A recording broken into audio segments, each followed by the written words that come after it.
Hi, I'm Sabrina Rogers-Anderson, the head of content for Quirky Kid, and I'm here with Amber Burden-Hill, a registered psychologist at our Quirky Kid clinic, and we're here to discuss how to support emotional regulation in older children.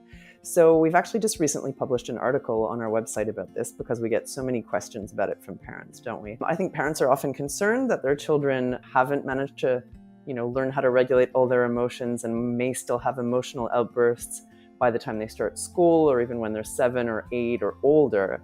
And what I wanted to know from you, Amber, is there a certain age at which children should have mastered this, or is it more of an ongoing process throughout childhood? Honestly, I think it's an ongoing process into adulthood. We all struggle to regulate our emotions at times. Uncomfortable feelings are a part of life. A big part of learning how to regulate our emotions is to first accept that they're there.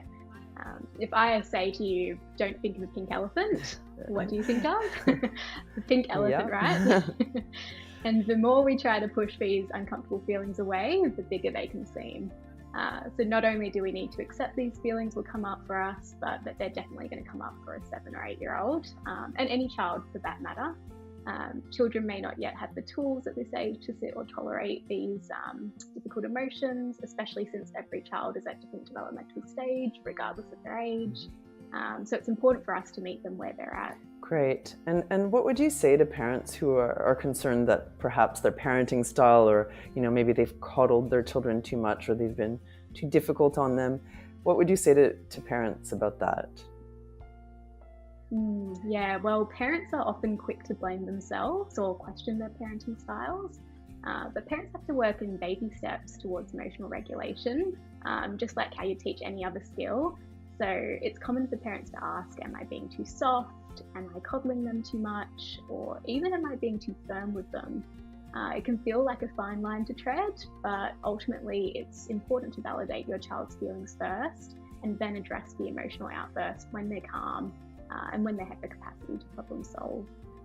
So that's when we can collaboratively discuss what behaviours are not okay and how we might go about them differently next time. And it's important to approach these conversations with warmth and gentleness, but it's also okay to be firm and assertive as well. The key is to find a balance between the two. So remember, it's not you versus the child. The whole family is a team coming together to combat the problem. Great. Okay. Thank you. And what would you say is your number one tip for parents who want to support emotional regulation in their older children? I would say it's easy to get caught up in our own thoughts and feelings when our children are in what we like to call the red zone. Just reflect on what's going on for you in your own body. Like, is your heart racing? Are you feeling hot? Are you feeling flustered?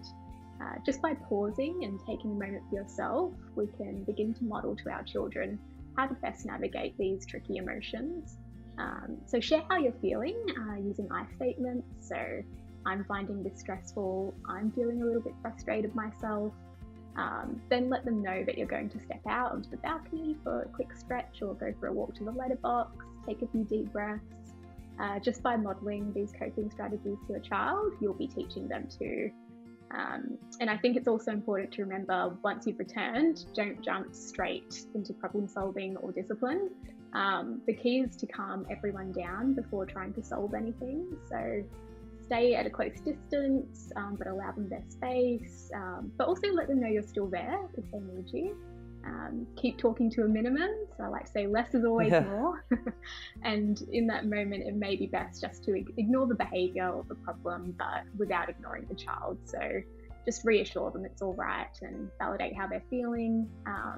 Actually, I do like to say that any behaviour is a message. So just consider what it is that they're trying to tell you and reflect it back to them. After all, feeling angry or emotional itself isn't a problem. It's just learning how to best express it. Wonderful. Thanks so much for your tips, Amber.